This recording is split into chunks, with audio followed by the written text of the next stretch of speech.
the Growing Towards God podcast. Here on Growing Towards God, we talk about ways to grow spiritually and hear how God has been working in people's lives. My name is Virginia, and I'm so excited that you're here today. Thank you for listening, so now let's get to the good stuff.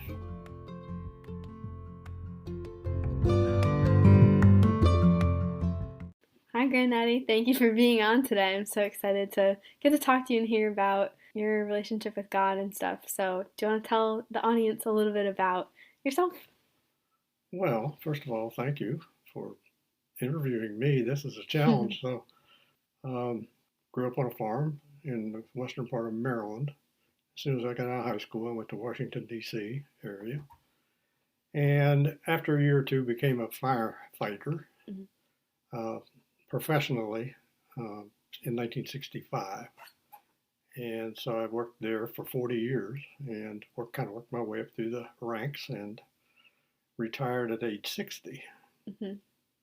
So ever since then, I have worked part-time at a golf course. So work is important to me. I can't function without a daily routine. I guess it is more than anything. And this might not sound good, but I got a saying from my grandfather: I don't need the money so bad as I need the work. So that's always kind of hung with me. So yeah. Well, do you want to tell people about when and why you chose to follow Jesus? Well, I was born in a wonderful Christian home, and you and I have a long heritage of Christians on my side of the family, on both my father and my mother. My mother's side, especially my grandmother, I can remember my great-grandmother, but they were all very good Christian people. Always went to church, always served the Lord. Well, I think they were, my grandfathers were characters probably when they were young. I, of course, took that up. But and on my father's side, his dad died as a result of being poisoned in the First World War. So he died when my dad was 6. But his mother, Grandma Cardiff, it turned out to be, went on to be a minister. She found the Lord, I guess, when she was young. I'm not sure how that worked out. But after her husband died and my grandfather passed away, she, some way or another, through connections, went to Bible school. She went to a school called Zion Bible Institute in Providence, Rhode Island, and became a credentialed minister. Wow. So my heritage is really, really good as far as Christians. I knew Jesus from day one. I probably really started seriously serving the Lord when I was 30s. As a teenager, I became a teenager, I guess is what you'd say. But in any case, I started really serving the Lord when I was in my 30s, along with my family. And since then, it's been a wonderful journey, I would say. Yeah, that's great. So good. What's your next question? I guess what are some things that you had to overcome and work through in order to grow closer to God, from when you decided to follow Jesus to now? Well, I think it's a choice you make. Certainly, your habits and your the things that you do that weren't being a good Christian, it has to go by the wayside. I think you make up your mind you're going to serve the Lord. And once we did that, and once I did that, the Lord laid out such a wonderful experience in involvement in our church. Just many things. We got involved in the choir, of course, and your mother and Heidi and all of us were involved in different aspects of the church. So once you make that decision, and I think God directs you from that point on, gives you activities to do, and you can see the Lord in your life, and you absolutely need Him. And it's not always rosy, but you certainly have God to depend on, and it makes life much easier. Yeah. Yep. In what ways do you think like God has really upheld like his promises to you? And like how have you seen that throughout your life? He directs your life, I believe. Even when you're not serving him, I think he, and certainly in my case, protected me. I was in a pretty dangerous environment, being a firefighter. Mm-hmm. But you read the Bible, and in hindsight is so wonderful in a good way. You can see how God has answered prayers kind of in the rears. Mm-hmm. Yeah. I sometimes write things down and say, okay, here's the things, especially when you're going to move or you buy a house or do all that things. These are out of my control, Lord. Here's 1 through 10. I don't know what I'm going to do. But as those things happen, I dated it, and some happen right away and some take a while. Mm-hmm. But timing is his choice, I'm sure. Mm-hmm. And it always seems to be perfect. That's good. Have you ever like experienced or witnessed a miracle or like anything that seemed like it was really from God? Miracles, and it's funny, I was reading Matthew this week, I guess, where Jesus was doing miracles, he's healing the blind and raising the dead and doing all these kinds of things. I haven't witnessed that other than clinical, being on an ambulance and people code and you bring them back and all that kind of stuff. I think that's part of the business. I don't know, but no, in those ways, I have not seen shriveled hands healed and all that kind of stuff. Yeah. But there are things that happen, and I was thinking of one, and this just came to me, so maybe it's worth telling. But I remember the church we went to in Manassas got so crowded they decided to build a bigger church. And as part of that, they asked for commitments and money. Mm-hmm. You didn't have to come up with the money right away, but in your heart, commit to what you can give to this building program. And your grandmother and I decided a pretty good amount of money, not even knowing where it come from. We knew we could do it, but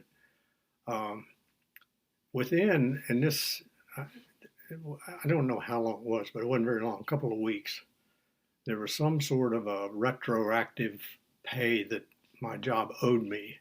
I didn't even realize it. It came up, and it was to the penny, to the very penny of what we had committed. So that, that's kind of a miracle. Yeah. Yeah. Mm-hmm. And I've had several of those kinds of things, and even almost on a daily basis, things happen when it's not me that does it. It's God that's helping you do it. Yeah. Yeah. Do you have any like stories in the firefighting business? Like, was there anything that you witnessed? Well, 40 years, you witness it all, really. I mean, I was, there were big incidents and there were small incidents. I saw lots of trauma.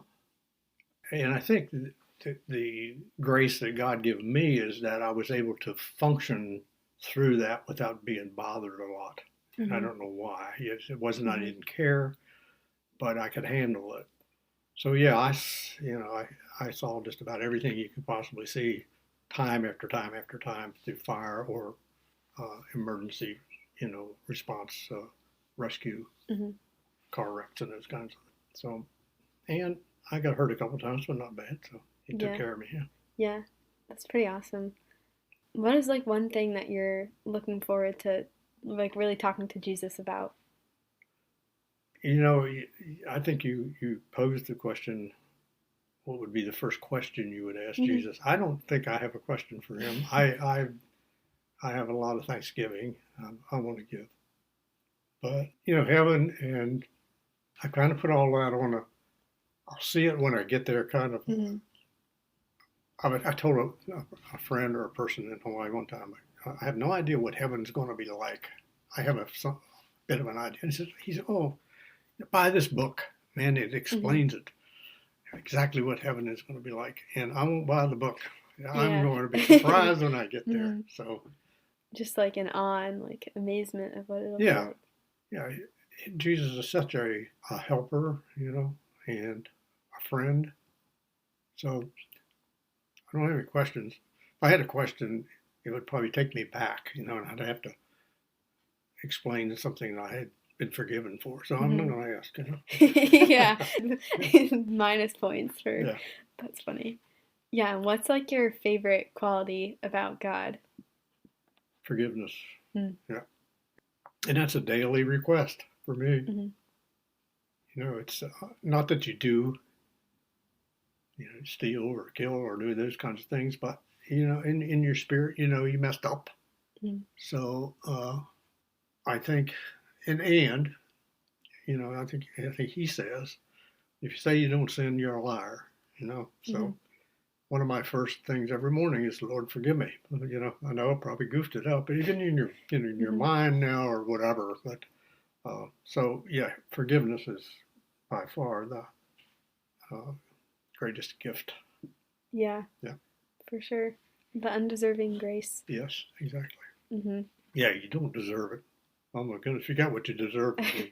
Yeah, we'd all be pretty bad off. But yeah, so if you could talk to like a younger version of yourself, what would you say to them? What I would say, I would compliment the way that you're approaching your life in general and your Christian life. If I had to live over, I would certainly probably be a better person than I was when I was young. But you can't do that. You can't go back. You just have to be forgiven and go forward. Do you have any stories that you want to share about your family growing up and how like they influenced your Christian walk? Well, I think all of my family certainly supported me and prayed for me. I have two sisters who are just wonderful. So that would be my thanks to them. That they supported and prayed, and their prayers were answered eventually. And I saw that even in my mother's family. So I don't have a lot of stories other than I'm grateful for certainly the good life I lived, the work ethic that I got from being on a farm. I think talents come from a heritage. My mother and dad were both very talented, physically talented people, and my mom was a great pianist, and my dad was a tremendous carpenter and farmer and those kinds of things. So that's the one thing that I am very grateful for. So you're a very like handiwork, crafty, hardworking person, and that's something that I really admire a lot. And so, do you think you really got that from both of your parents? Especially the work ethic. I don't, I've never ever been able to sit. I feel like I have to accomplish something, then I'm okay. Now I can sit. Yeah. Yeah, that's just sort of the way I'm wired. But yeah, I think most of my talents come from experience and exposures that I had as a kid, and certainly jobs that I've had. I still strive at work, but even in this job that I have now, I try to do my best, and I think they appreciate that. So. Yeah, and like by doing your best and working hard, you ultimately honor like God and what He's given you, and in like your work ethic, I think you really can show other people, why you work hard and be a good witness even in your work. You're right. And I think about being a witness at work, being a quiet witness and an example, I think is the best way to go. People recognize that, and you don't have to say much about it. You can, they know that you're not a heathen anymore, Yeah. And from time to time they'll come to you, or they'll express how they believe in God.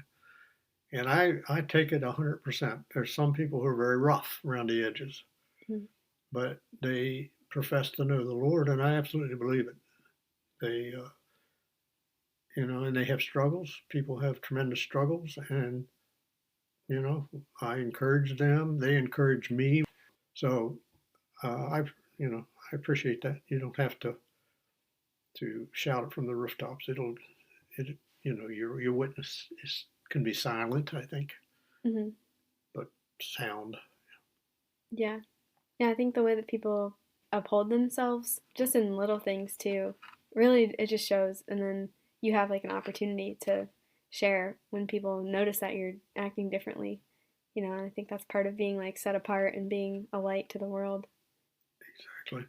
You're exactly right. And, consistency is Mm-hmm. is a good thing. I mean, you can be good one day and terrible the next day. That doesn't hack it in a way. Mm-hmm. You got to be consistently the person you are. You slip up, you get upset or whatever. But I think in the long run, just being a witness is what you should do. Mm-hmm. Yeah, I think good character speaks more than your intentions, Yep, when your words align with your actions, and that shows your character. exactly, Hmm. exactly. Well, thank you, Granddaddy, for being on today. I'm really glad that I got to hear about your experience, and thank you for answering the questions. I'm sure the listeners will really like it a lot and learn from it. Well, it's certainly my pleasure to do this. A little intimidating to be to be interviewed, but I'm so proud of you and Thanks. your witness. So keep it up. Thank you. You bet.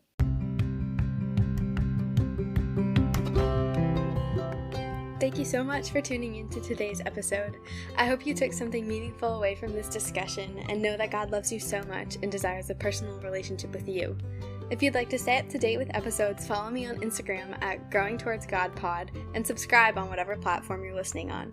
Before I go, I'd like you to take this benediction into your life and let the Lord's goodness empower you today. The Lord bless you and keep you. The Lord make his face shine upon you and be gracious unto you. The Lord turn his face toward you and give you peace. Have a great rest of your day and catch you next time on the Growing Towards God podcast.